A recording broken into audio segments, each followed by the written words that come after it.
What's going on, YouTube? Steam Deck Nights here. First look at the Odin after having it for 24 hours. I'm just gonna give my thoughts. Honestly, I was looking for something for no tinker, PS2, and GameCube emulation.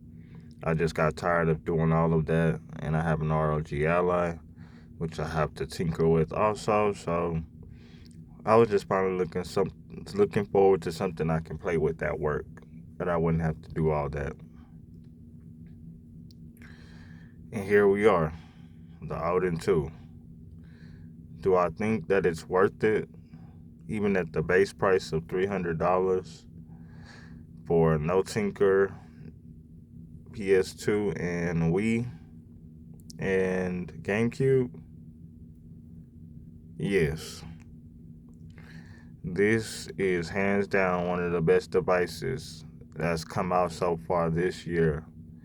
The Odin 1 was originally my favorite handheld device, pretty much of all time in general, just because of the size, the form factor, what it played, what it meant to the handheld market at the time, being one of only few handhelds to use a Snapdragon processor, which a lot of enthusiasts been asking for the last 10 years.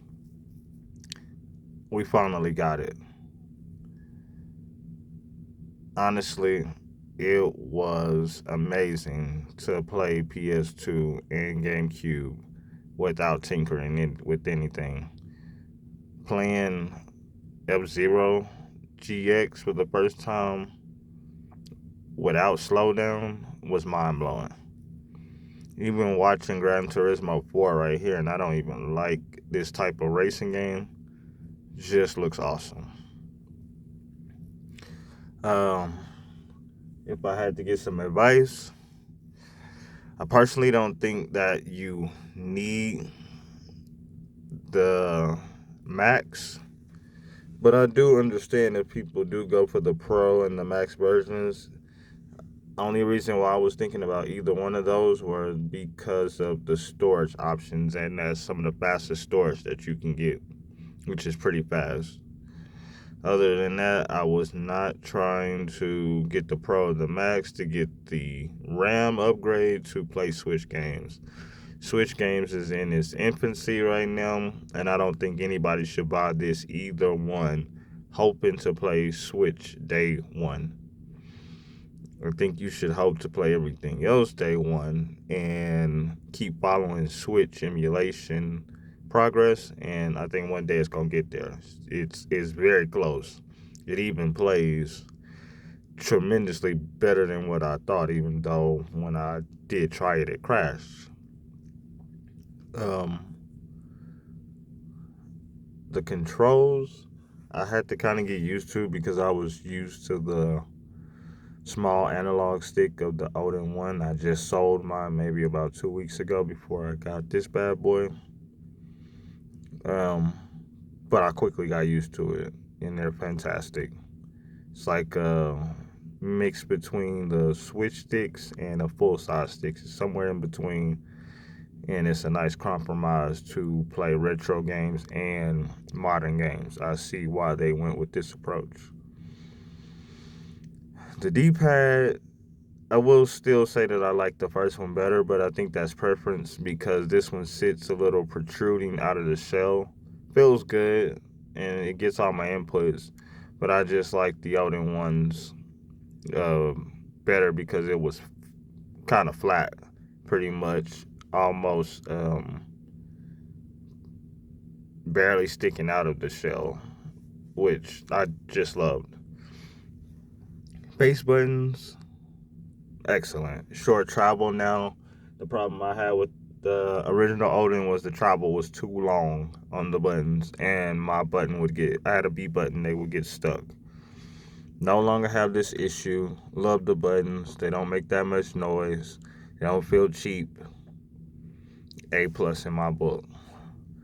The start, select, back, and home buttons. Those are nice additions. I wish we still had like the rubbery buttons that we had on the first one. I don't really like the whole hard clicky button type of thing, but they are usable. So speakers, got the front facing speakers, they're good. L1, R1, L2, R2, triggers are good. Love the triggers on here. Grips, as you can see, I have like way bigger hands, but even with my big hands, I can hold this thing all day long. It is a very, very comfortable handheld. Battery, it's an 8,000 milliamp hour battery. The first one, the first Odin, I would stream YouTube and everything from work, and I would have 50% left after 10-hour shift. So you can only imagine how long this battery lasts. I have yet to, well, I've tried to kill it in the last 24 hours, but I have yet to actually kill the battery. And that's kind of, I did sit it on the charger for a bit. All I'm saying is that for the most part, I've had it off the charger and I have yet to kill the initial charge that it had originally when it got to me. Um,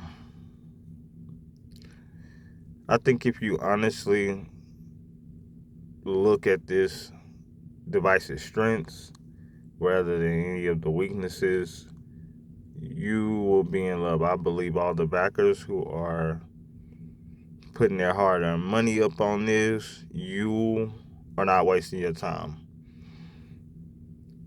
The Switch people, the people that is harping in Discord and on Reddit about the Switch emulation on here and trying to fix it, I just think it's kind of ridiculous. I mean, it's clearly still in its infancy stage.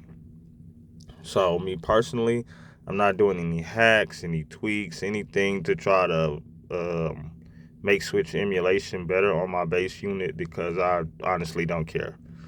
And I honestly have like 3 Switches in the house and an Ally. I could emulate Switch any given time. All I wanted to do was be able to play GameCube and PS2 at work without tinkering. And here you have it. I have the base model at 8 gigabytes, 128 gigabytes worth of storage. It was about $334 after shipping and taxes. They are taking orders now, and I believe they're supposed to ship the orders if you bought off the store in mid-December. I was obviously able to get mine early. Um, if I had the chance to buy this all over again because I had to go through a whole process of selling my first Odin and then buying this, I would still get the base, even knowing the information that I know about the base, Pro, and the Max. I'm not gonna say you're wasting money. I just don't feel like it's necessary, and I don't want to be one of those people that is pandering like all the other reviewers that seem to be out there pandering to people to get the Pro and the Max to try to help a Neo with sales. I'm just saying that it's mighty funny that all the everybody that's a reviewer can get Nintendo Switch to run almost perfect, but yet you got so many users complaining on Reddit and Discord that they can't get those exact that exact outcome when they do it. Like I said, if you buy it for what you can do, what it naturally does, and all of this is without me tinkering with one single setting, no upscales, no none of that. All I did was load up my ROMs, connect the ROMs to the emulators, and start playing.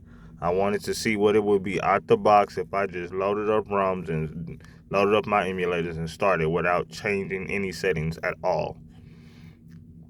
So far, GameCube, Wii, PS2, and everything on down has been fantastic.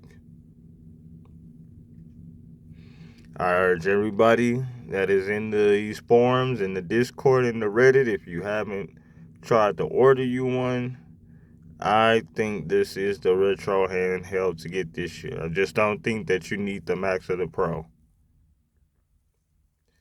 It's my first look. Appreciate you for watching. Steam Deck Knights, stand up.